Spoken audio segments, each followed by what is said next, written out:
Madam, जैसा आपने आइन का हवाला दिया, अभी 18वीं तरमीम के अंदर आर्टिकल 25A के तहत तालीम को मुफ्त और ज़रूरी करार दिया गया। पहले तो थोड़ा सा आइन का आर्टिकल 25A इसकी थोड़ी सी वजाहत कर दें। दूसरा साथ ये बताइएगा कि ये अब फिर लड़कियों की तालीम पर किस हद तक है? आप बहुत ज़्यादा अहम सवाल पूछ रहे हैं, लेकिन बहुत ज़्यादा मुश्किल सवाल पूछ रहे हैं, क्योंकि मुझे ये लग रहा है कि मैं हुकूमत में बैठी हूँ, पॉलिसी साज इदारे में बैठी हूँ और तमाम तर इख्तियारात और पावर और अथॉरिटी मेरे पास है, तमाम का तमाम मेरे पास है। मैं कुन फयकून कहूँगी नाउज़ुबिल्लाह और हो जाएगा, इस तरह नहीं होता। ये जो 18वीं तरमीम के तहत शिक नंबर 25A डाली गई है आइन में, इसका हम खैर मकदम करते हैं, इसको हम खिराज तहसीन पेश करते हैं। लेकिन बराए मेहरबानी ये बात जान लें और मान लें और अपने नाजरीन को और ये जो आपके रीडर्स हैं इन तक भी ये बात पहुंचा दें कि आइन जो होता है वो एक स्टेटमेंट ऑफ इंटेंट होता है कि हमारी नीयत है ये करने जा रहे हैं, हमारा ये एक इरादा है कि हम ये करने जाएंगे। आइन को एक अमली जामा पहनाने के लिए क़वानीन बनाए जाते हैं और आर्टिकल ये जो शिक 25A है ये भी कहता है कि तालीम तमाम बच्चों के लिए 5 साल से 16 साल की उम्र तक, जिसको हम स्कूल की तालीम कहते हैं, जिसमें आपकी प्राइमरी तालीम भी शामिल है और सानवी तालीम भी शामिल है। तो बुनियादी तालीम पहली से लेके 5वीं जमात तक और फिर 6ठी से लेके 10वीं जमात तक, जिसको सानवी तालीम कहते हैं, वो भी शामिल है। लेकिन इसमें एक बहुत बड़ा एक अगर मगर की बात आ गई है और इसमें मैं इस 18वीं तरमीम की शिक नंबर 25A को कसूरवार ठहराऊंगी, क्योंकि इन्होंने ये कहा है to the extent of the law, यानी कानून को बीच में ले आए कि कानून को पास करना ज़रूरी है। ये हम सब जानते हैं कि आईनी शिकों को और दफ़ात को अमली जामा पहनाने के लिए पार्लियामेंट के ज़रिए से कानून पास करना बहुत लाजमी है। ये हो नहीं रहा। देखिए 1 साल से ऊपर हो गया, 1.25 साल होने को आ रहा है 18वीं तरमीम को पास हुए हुए, आर्टिकल 25A को डाले हुए। कहाँ है कवानीन?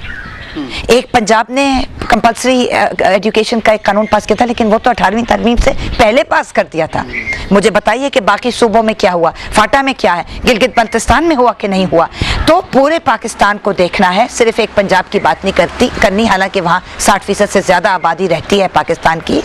लेकिन हम चाहेंगे कि तमाम सूबाई असम्बलियाँ और फाटा और गिलगित बल्तिस्तान, सब इलाके पाकिस्तान के ऐसे कवानीन उन पर, एक तो वो कवानीन पास हो, दूसरा उन पर फौरी तौर पर नेक नियति के साथ अमली जामा पहनाना शुरू किया जाए, क्योंकि जब तक नियत नेक नहीं होगी कुछ भी नहीं होगा। नियत नेक करने के लिए का एक मयार है। कहते हैं कि हमारे यहाँ एक मिसाल है कि नियतों का हाल तो सिर्फ खुदा जानता है, लेकिन मैं आपको बताऊं कि हुकूमतों के कुछ आमाल ऐसे होते हैं जिनसे नियतों का दारो मदार भी होता है और नियत दिखाई भी देती है वाज़े तौर पर। क्या बात है ये कौन सा दारो मदार, ये कौन से अनासिर हैं जिनसे आपकी नियत वाज़े तौर पर नज़र आ जाती है? सबसे पहला बजट, सबसे पहला एक काम, मुख्तलिफ मुहर्रिकात जो हैं, सबसे पहला काम जो करना है हुकूमत ने वो ये है कि तालीम का बजट बढ़ाया जाए। आपको पता है कि अक़वाम मुत्तहिदा, और आपको ये भी मालूम होना चाहिए कि हुकूमत पाकिस्तान और रियासत पाकिस्तान ने अहद कर रखा है कि 2015 तक मिलेनियम डेवलपमेंट गोल्स के अहदाफ को हासिल कर लिया जाएगा। लेकिन मैं आपको बताऊं कि तालीम के अहदाफ नहीं हासिल हो सकेंगे, क्योंकि अक़वाम मुत्तहिदा का मुतालबा है कि वो रियासत जिसने एजुकेशन फॉर ऑल पर दस्तखत कर रखे हैं, convention on economic, social and cultural rights पर दस्तखत कर रखे हैं और तौसीक कर रखी है, convention on the rights of the child पर दस्तखत कर रखे हैं और तौसीक कर रखी है, ख़वातीन के ख़िलाफ़ तमाम इम्तियाज़ात के ख़ात्मे के कन्वेंशन के ऊपर दस्तखत और तौसीक कर रखी है, एजुकेशन फॉर ऑल डाकार सेनेगाल में जो हुकूमत पाकिस्तान ने दस्तखत कर रखे हैं, मिलेनियम डेवलपमेंट गोल्स का पहले ही मैंने जिक्र कर दिया। तो उनका मुतालबा है, एक बुनियादी मुतालबा है अक़वाम मुत्तहिदा का और पाकिस्तान में ह्यूमन राइट्स एक्टिविस्ट का कि बजट का 5% हिस्सा, एक यानी कम अज़ कम 5% हिस्सा तालीम पर जाना चाहिए, जिसमें बुनियादी तालीम, सानवी तालीम और यूनिवर्सिटी,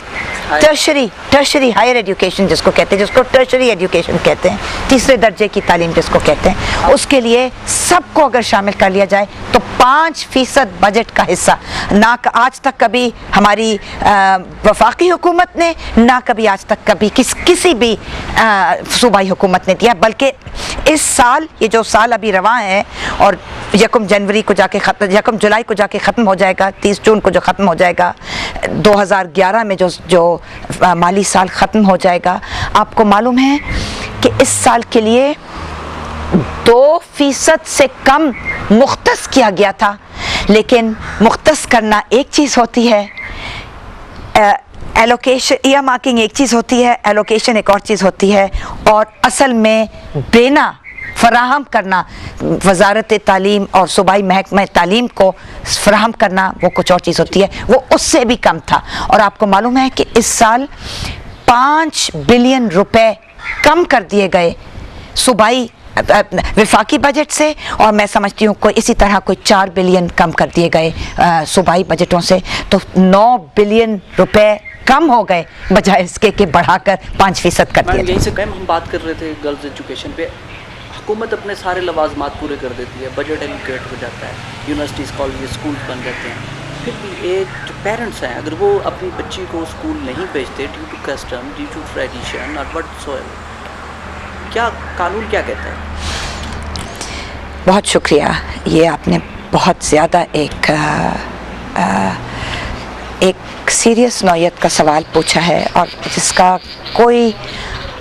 जवाब तो है लेकिन आसान हल कोई नहीं है इसका। मैंने पूरे पाकिस्तान में सफ़र किया है जी, और पूरे पाकिस्तान का दौरा किया है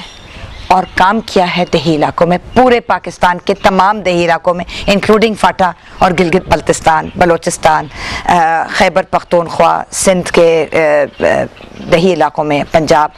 सराइकी इलाकों में, सब जगहों का सफ़र भी किया है और काम भी किया है वहाँ पर। कोई वालिदैन मुझे नहीं मिले दूर अफ्तादा मुश्किल रसाई इलाकों में भी जो कि अपनी बच्चियों और बच्चों को नहीं पढ़ाना चाहते, कोई नहीं मिला। अलबत्ता हर चीज़ के साथ कोई ना कोई शराइत या कोई ना कोई जवाज़ होता है या कोई ना कोई वजूहात होती हैं। अलबत्ता क्योंकि जैसा कि मैंने पहले अर्ज़ किया, लड़कियों और औरतों के ख़िलाफ़ शदीद तशद्दुद है। बच्चियों को उठा के ले जाना, अगवा करके ले जाना, जिनसी तशद्दुद करना, रेप और गैंग रेप करना, ट्रैफिकिंग के लिए फ़रोख्त कर देना, प्रोस्टिट्यूशन के लिए फ़रोख्त कर देना, मनशियात के लिए फ़रोख्त कर देना, डोमेस्टिक लेबर के लिए फ़रोख्त कर देना, बॉन्डेड लेबर के लिए फ़रोख्त कर देना, स्लेव लेबर के लिए फ़रोख्त कर देना, और बिलखसूस जैसा कि मैंने पहले कहा प्रोस्टिट्यूशन के लिए फ़रोख्त कर देना आम बात है। ये कोई अजूबा नहीं है, ये कोई नए इंकिशाफात आज आपको और आपके नाज़रीन को नहीं मिल रहे। लिहाजा अगर हम सीरियसली नेक नियति के साथ, बोनाफाइडे इंटेंट के साथ चाहते हैं कि हमारी बच्चियां भी उस तरह ख्वानदा और तालीम याफ्ता हों जिस तरह हम बच्चों के लिए चाहते हैं, अपने लड़कों के लिए चाहते हैं,